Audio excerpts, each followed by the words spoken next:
Readings of Almighty God's Words.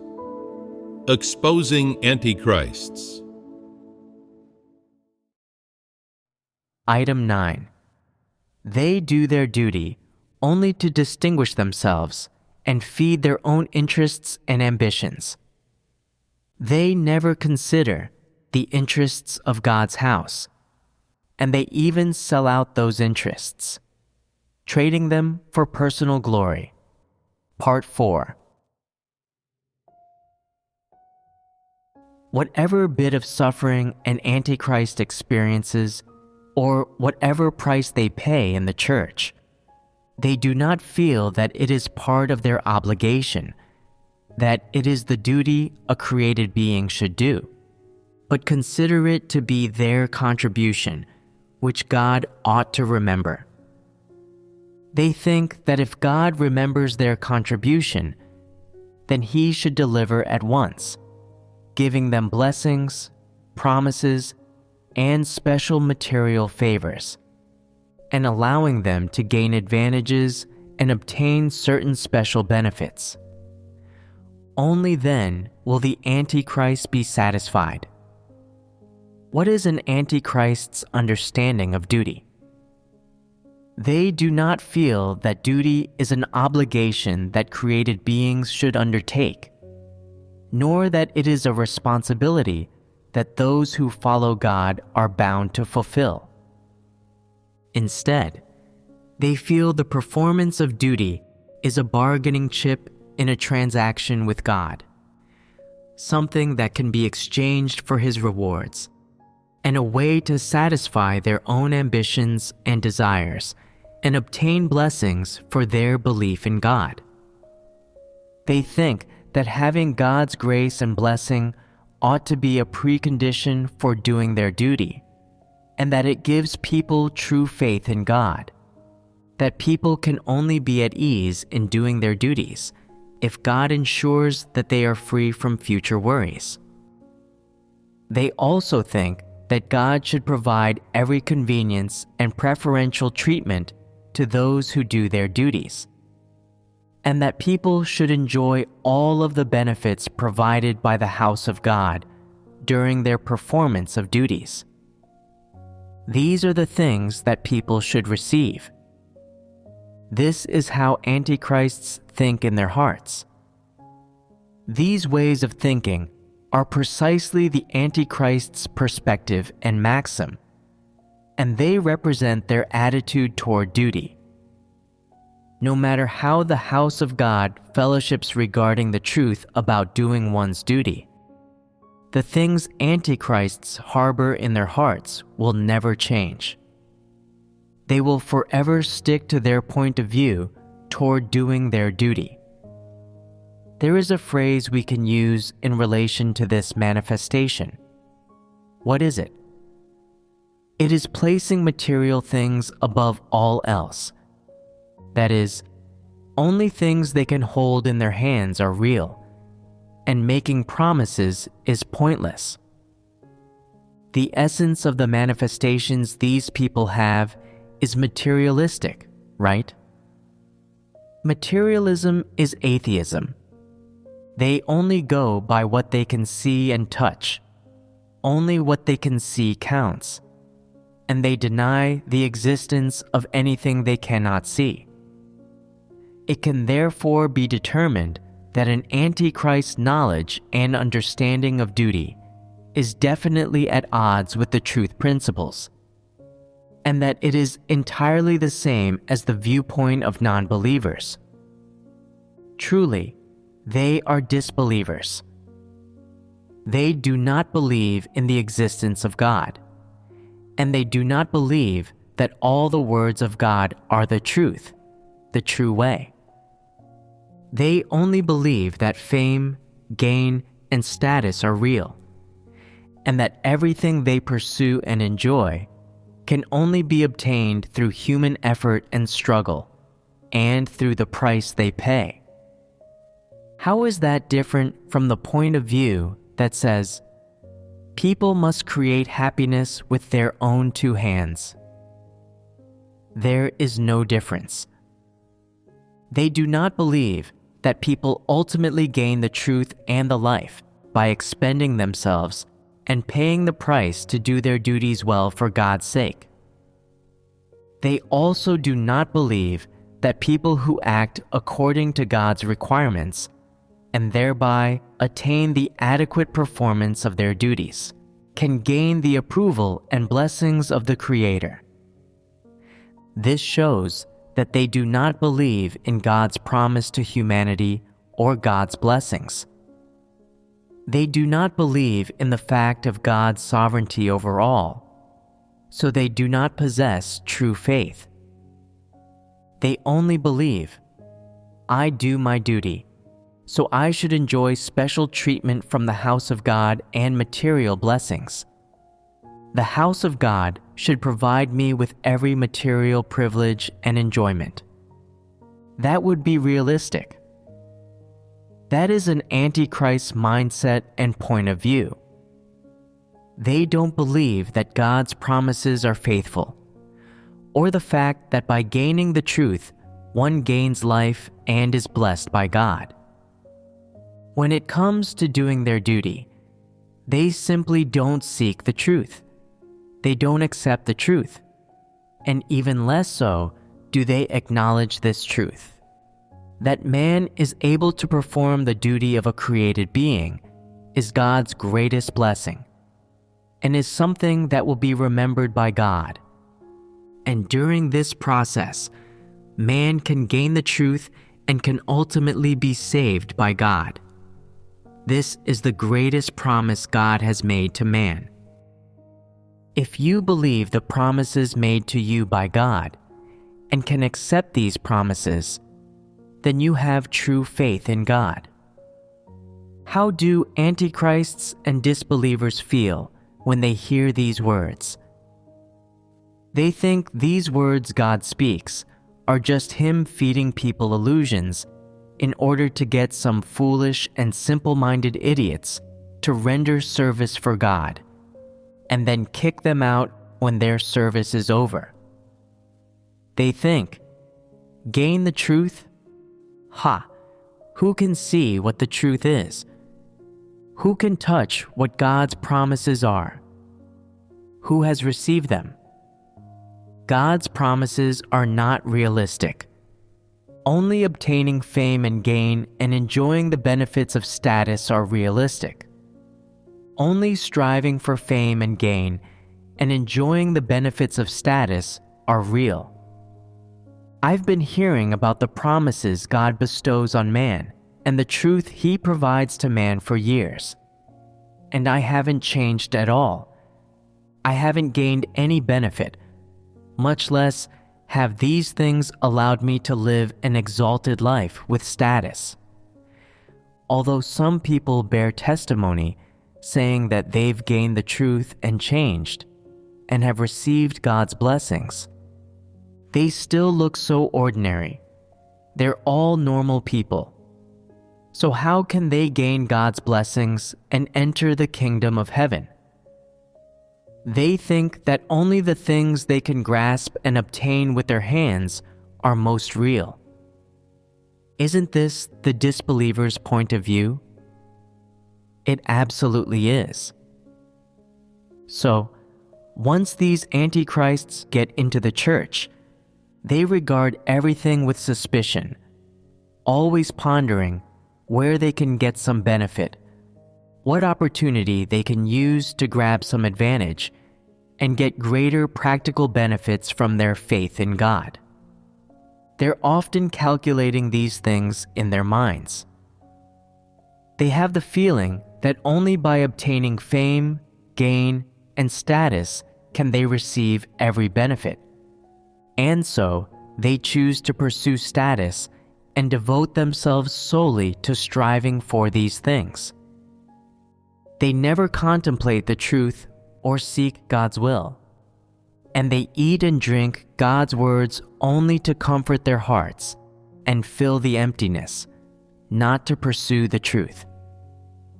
At any time, if you ask an antichrist to let go of their greed and desires, to utterly relinquish their pursuit of fame, gain, and status, and to give up these benefits they want from their faith in God. They won't be able to do it. Getting them to let go of these things makes them feel like you're trying to peel off their skin or pull out their tendons. Without these things, they feel as though their heart has been taken from them, as though they've lost their soul. And without these ambitions and desires, they feel there is no hope for their faith in God, and life loses its meaning. In their eyes, those who expend and devote themselves and pay a price only for the sake of their duty, who don't seek personal benefits, are all idiots. The principle for worldly dealings that antichrists adopt is, every man for himself and the devil take the hindmost. They think, how can people not think about themselves? How can people not strive for their own benefit? In their hearts, they despise those who give everything up and sincerely expend themselves for God. They despise those who loyally do their duty and who live very frugally and simply in terms of their material lives. And they despise those who are persecuted because they believe in God and perform a duty, and consequently cannot return home. They often laugh at these people in their hearts, saying, "You've lost your home due to your faith in God. You can't be with your family, and you're living on a shoestring. You're so stupid." No matter what a person does, including in their faith in God, they must adopt a principle for worldly dealings. They must absolutely not suffer loss. They must be able to see and touch God's promises and blessings. And the only appropriate attitude to adopt is one of not releasing the hawk until you've seen the hare. You're so stupid. Look at me. I both believe in God and pursue fame, gain, and status. I enjoy all the good treatment of God's house, and I can gain blessings in the future too. I don't need to endure any suffering, and the blessings I receive will be greater than yours. I don't pay a price like you, giving up your families and jobs and not being able to go back home, without any certainty about whether you will be able to receive any blessings in the future. What things are these people? They don't pursue the truth. They don't sincerely do their duty. And yet they despise those who pursue the truth and who give up their families and jobs, endure suffering, and pay a price for the sake of doing their duty, accomplishing God's commission and following God's will. Are there many people like this? There are some in every church. Are these people true believers in God? Can they be saved? They are not true believers in God. Much less is it possible for them to be saved.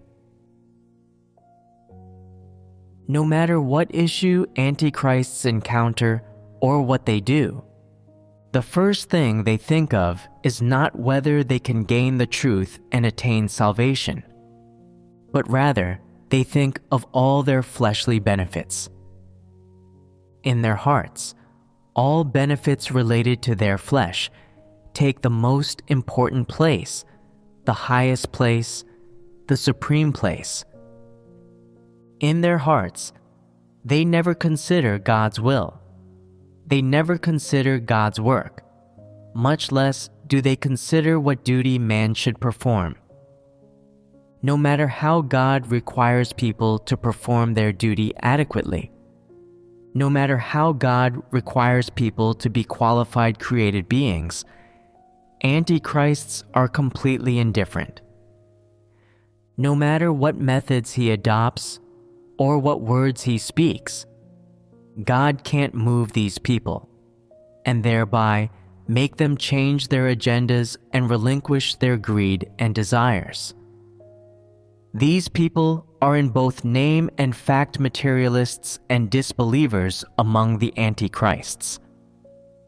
So, can these people be considered the dregs of the antichrist's ranks?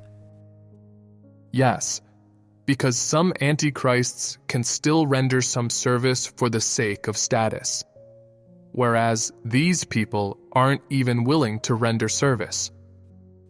That's right. These people want benefits.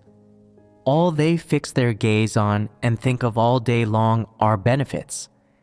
And everything they do revolves around benefits. Some people do hosting duties, and when they run out of eggs, rice, or flour, they immediately tell the church to send someone out to buy these things. They don't buy anything themselves. It's as though they never ate these things in their house before they began doing hosting duties. Before they began doing this duty, they bought all these things themselves. But as soon as they start with this duty, they come up with excuses. They feel right and self-assured, and they become debt collectors, the creditors of God's house, as though God's house owes them something. People like this are not good. I've stayed in some host homes in mainland China, and some of the brothers and sisters had fantastic humanity. Even if they had only believed for 2 or 3 years and didn't understand much truth, yet they did their hosting duties sincerely. If God's house tried to give them money, they'd turn it down. They'd give money in return for anything brothers and sisters gave them, and they'd attentively keep anything belonging to God's house safe. If anything bought by God's house wasn't used up, then they would even give its equivalent value in money to God's house. Some who were better off financially were willing hosts, and they wouldn't take a single penny given by God's house. Some people were not well off, yet even they wouldn't take any money given by God's house. No matter what the church or brothers and sisters gave to their house for use in hosting, they wouldn't embezzle any of it. Was this because they understood the truth? No, it was a matter of character. Moreover, and more importantly, they were true believers, and together with being of good character, they were able to do this. Otherwise, they wouldn't have been able to. I've been to some host homes, and the hosts brought out their best quilts and blankets for me to use. And I said, "These are brand new and unused. Put them back in their packaging. I won't use them." They insisted that I use them. Then there have been some host families who have bought all new things for me to use. And I said, "Don't buy new things. It's such a waste of money. I'll just use what you have here. Don't spend any money." I don't suggest that people buy this and that everywhere I go. It's not necessary to always use new things. Some people still insisted on spending this money. There were also some host families who made many dishes at mealtimes. Because they didn't know what I liked to eat, they made a lot of dishes so that I'd have a choice. Because if they only made a few dishes, they'd worry that I wouldn't eat very well. There are many people like this too. Some host homes, however, are different. When I went there, the hosts randomly got some daily necessities for me to make do with. The ingredients they used when cooking were only things that brothers and sisters had brought them, and when they needed to go and buy more, they'd hold their hands out to me for money. Then there are some other host homes in which I left some belongings for safekeeping. When I didn't go back for a while, they pried open the drawer and some things went missing. They all believe in God and they all do hosting duties.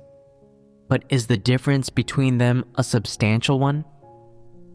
Some who believe in God are capable of such things. Is this something humans do? This is what robbers, bandits, villains, and rogues do. Are true believers capable of doing such things? If a true believer keeps something safe for you, then no matter how long you're away, even if it's 8 or 10 years, they'll always keep it safe for you. They won't touch it, look at it, or rifle through it. With some host families, however, if you leave something, then they'll open it and have a look as soon as you're out the door. What are they rifling through? They'll rifle through your bag to see if there's anything valuable in there, such as jewelry, mobile phone, or money. They rifle through all these things. What do some women tend to go rifling through? They want to see if you have any nice clothes. Once they've had a rummage, they think, "Oh, these clothes are so nice. I'll try them on." Tell me, don't these things happen? Yes. How do you know? Have you seen this happen? I have solid evidence for saying that these things happen. One year, toward the end of fall, I left some clothes at a host home. One day, I suddenly thought of some of these clothes that I should be wearing, and I planned to go get them. So I went to that host home. Guess what happened? When I entered the house, the old host lady was there trying on my woolen coat. It just happened to be a coincidence that I saw it. I said, "What are you doing?" She was taken aback. She never imagined such a coincidence whereby I'd see what she was doing, and she was so embarrassed.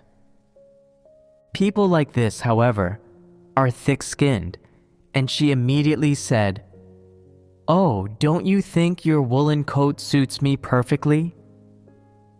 I said, "That's my coat.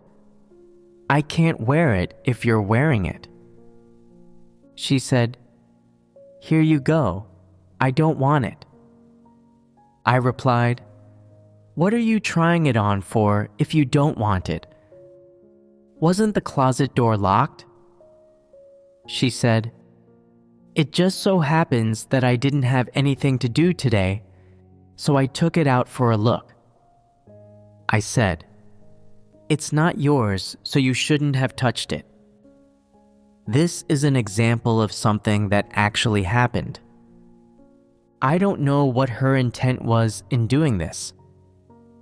Tell me, is someone like this a person who believes in God? Should I regard them as a believer in God and a member of God's family? They aren't worthy of being God's follower. They are one of Satan's gang, without shame, without conscience or rationality, without any humanity at all. They are a scoundrel. Will God save such people? People like this don't even have the bare minimum of integrity and dignity, or the bare minimum of respect for God. God cannot possibly save them. The truth which God speaks and the life which He provides to man are not provided to such people. These people are not members of God's family, but rather are disbelievers outside of God's house, and they are of devils. Besides the nature essence of antichrists being one that doesn't love the truth and is averse to the truth, their character is also incredibly low and despicable, and such people are disgusting, contemptible, and detestable. From the manifestations of these people who embezzle the assets of God's house, which we just talked about, this is sufficient to show that no matter what duty these people do, they never truly expend themselves, and they never do it with sincerity. Instead, they come with their own agendas, greed, and desires. They come running for benefits, and not to gain the truth. Therefore, however you look at it, the humanity of such people is inadequate to God. So, tell me, do you consider the humanity of such people to be adequate? And do you consider them to be good people? You hold such people in contempt as well, right? When some people hear that God's house has bought something, they want their share of it. And when they see brothers and sisters donating clothes, then regardless of whether they deserve to have it or whether they ought to have it, they go try to get it, springing into action more proactively than anyone else. When they hear that God's house has a job that needs doing, or that there are some dirty or tiring jobs that need performing, they immediately hide and you can't find them anywhere. Such people are cunning and sly, of low character. They are contemptible, detestable, and disgusting. Using the various manifestations of antichrists in their embezzling the assets of God's house to dissect their concern for their own benefits in every aspect allows us to see that these people are disbelievers, materialists, people of contemptible, lowly, and inferior character, detestable, and not objects whom God will save. The definition of such people need not be raised to the height of them being averse to the truth. We can already see through them in terms of their humanity and character, so there's no need to ramp it up to such a high level as being related to the truth. Therefore, whether in God's house or in any group of people, such people should always be the lowliest and most lacking in character. Of course, if they're to be measured in God's house using the truth, then they appear even more contemptible and lowly. Do you have any more examples of this manifestation which antichrists display? An antichrist was handling the matter of printing books for God's house, and he embezzled hundreds of thousands of yuan of God's offerings through false accounting. After he was investigated, it was found that before he'd started doing this duty, his family had had very little money, but after he'd started doing this duty, he'd bought a house and a car. But these things couldn't be detected from the accounts. His family were all really vicious, and so the offerings couldn't be recovered. Didn't leaders and workers bear direct responsibility for this occurrence? Yes.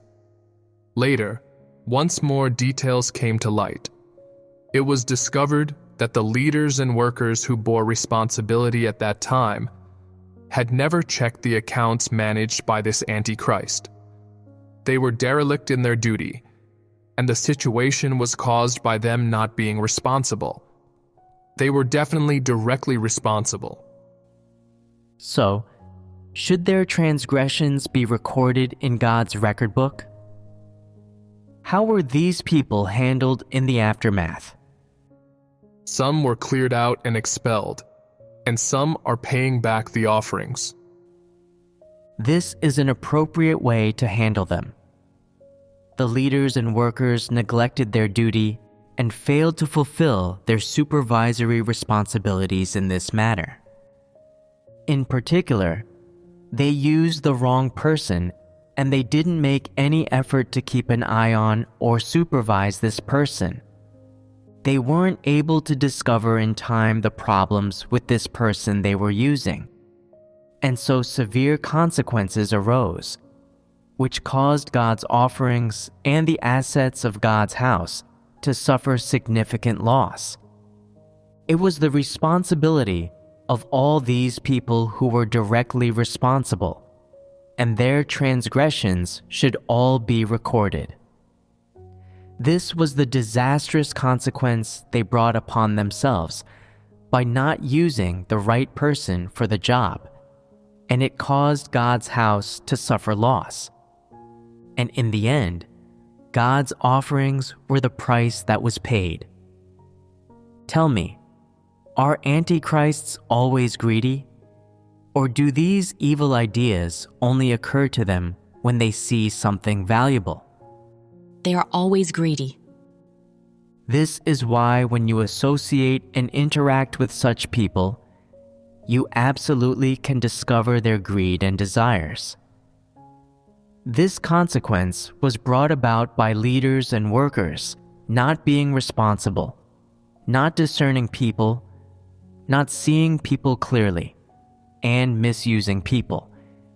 And so the responsibility fell heavily upon them, and they deserved to be expelled. We previously fellowshipped around the major aspects of Antichrist's nature, essence, dispositions, and the path they follow. What we're fellowshipping on and dissecting today are the manifestations within the domain of Antichrist's humanity, and this is in relation to real life. Although this is a minor aspect, it can still help people to identify certain manifestations of antichrists. These are also certain obvious characteristics, signs, and symbols of antichrists. For example, an antichrist loves status, fame, gain, and influence, and they're very selfish, contemptible, and vicious, and they don't love the truth. So what is their humanity and character like? Some say, even though some antichrists love reputation and status, yet they have honorable and noble characters, and they possess conscience and reason. Is this right? No, it's not. Why not? Let's not talk about what disposition essence antichrists have. First, look at their humanity and character. They're certainly not good people. They aren't people with dignity, conscience, or noble character. Much less are they people who love the truth. Can people with such humanity as this follow the right path? Certainly not, because their character is not possessed of the essence that follows the right path. And so, these people can't possibly love the truth, much less can they accept it. Judging by the intent and attitude with which antichrists do their duty, the character and humanity of antichrists make people reject and feel averse toward them, and even more so, they are spurned by God.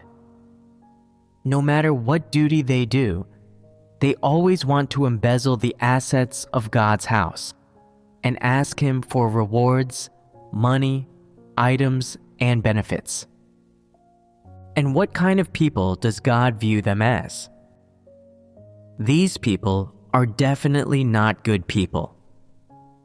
So then, in God's eyes, how exactly does He define such people? What name does He give such people? There is a story recorded in the Bible from the age of grace. Judas often stole from the money bag, and in the end, he was used by God to render a service, that of selling out the Lord Jesus. The Lord Jesus was nailed to the cross, and Judas, who had played the role of selling out his Lord and friends, died from his belly bursting open. Therefore, these people who embezzle the assets of God's house and steal offerings made to God are all Judases in God's eyes. The implication being that these people are named Judases by God. Although these antichrists who are now condemned as Judases don't do things like selling out their Lord and friends like Judas did, their nature essence is the same. What do they have in common? They take advantage of their position and the opportunity for doing their duty to steal and embezzle the assets of God's house. That's why these people are named Judases by God, and they are on a par with him who sold out his Lord and friends. That is, these antichrists who embezzle and seize the assets of God's house are the equivalent of Judas who sold out his Lord and friends. And it doesn't take much thought to figure out what outcome lies in store for such people.